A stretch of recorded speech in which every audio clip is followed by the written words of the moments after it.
Good morning.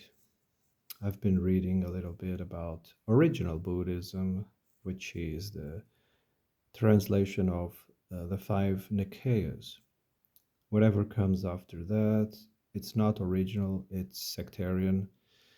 So I stumbled upon karma, and it seems to me most of the world is convinced karma of being something that the original did not say.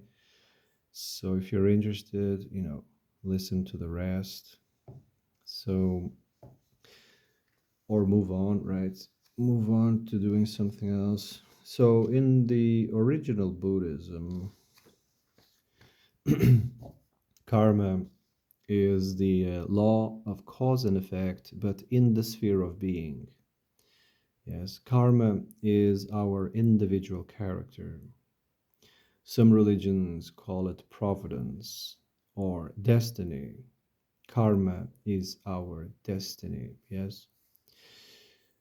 So karma is simply embodiment, embodiment to occupy a body. Karma is embodiment, and whatever ignorances, dispositions, or desires we possess will determine the outcome.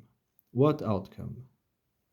Original Buddhism said, whatever you do in during your life, whatever desires and dispositions, there will be an outcome for the next embodiment.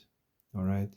The next embodiment, you might not be born as, in terms of consciousness, you might be not be born as a conscious being. You might go down in consciousness because of your actions. It's not the idea that you will pay for your sins. You will not spend, time in jail. You will not spend time in purgatory or hell or whatever. You're not going to heaven either.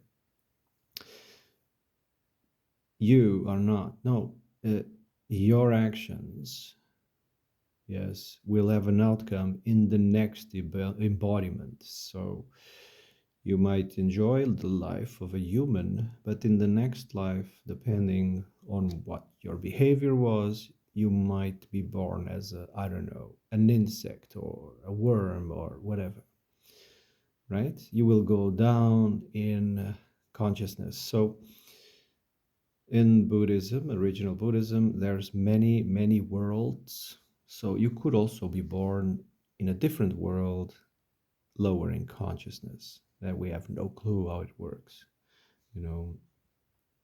So during your lifetime, what can you do, I don't know, to improve your odds? You have to be very careful in the things you say, in the things you do, right? You also could perfect your mind, perfect the cultivate your mind, You could do that, cultivate your mind. You could pay attention to the things you say, the things you do, and don't engage in excess. Don't engage in crimes and unethical, immoral things. Don't indulge in bad actions. Don't indulge in excess that the world has to offer. The material world has a lot to offer, right?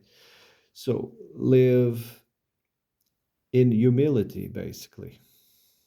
Live in humility and try to cultivate your mind. Maybe in the next embodiment, the arrow will point to an upper level of consciousness. So that's just it, It has nothing to do with what comes around, what goes around comes around, or, nothing to do with that. That's I think, Abrahamic idea. So, all right. Tell me what you guys think. Have a nice day.